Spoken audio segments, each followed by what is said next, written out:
అక్కడ ముట్టడానికి వెళ్ళింది, ఇక్కడ సహాయం చేయడానికి వెళ్ళింది. హల్లెలూయా.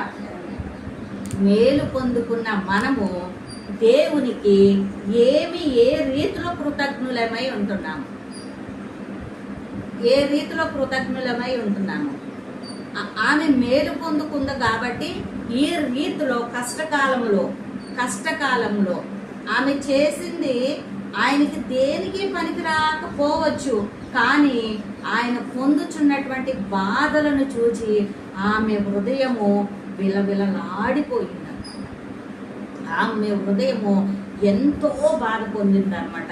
మార్కు సువార్త 5వ అధ్యాయంలో దేవుడు ఈమెను ఏమని సంబోధించాడు? 34వ అధ్యాయంలో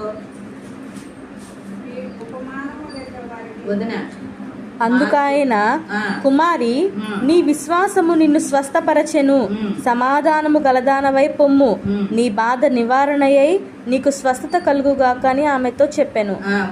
ఏమనుంది? కుమారి.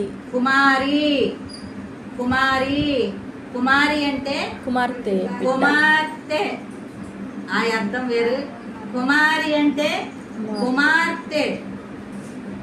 యేసయ్యకి ఈమె ఏమై ఉంది? కుమార్తె. కుమార్తె ఉంది. ఈయన ఆమెకి ఏమై ఉన్నాడు? తండ్రి. తండ్రి అయి ఉన్నాడు. యేసయ్య మనకి ఏమై ఉన్నాడు? ఇప్పుడు తండ్రి అయి ఉన్నాడు.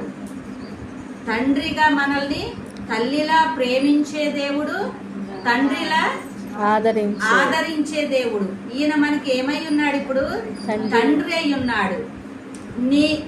నీ ఎదురుగుండగా మీ నాన్నని, మీ తండ్రిని అన్ని శ్రమలు పెడుతుంటే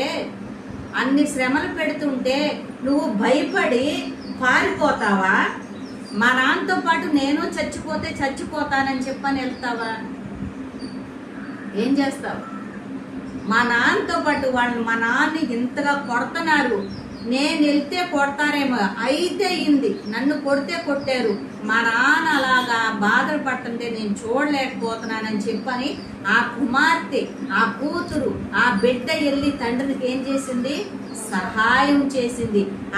ఒక తండ్రికి ఆ బిడ్డ చేయవలసింది ఆ చిన్ని చేతులతో కన్నీరు తుడిస్తే ఆ తండ్రికి ఇంకా ఎంతో బలం వస్తుంది అనమాట. ఇది 6వ స్థలంలో జరిగింది.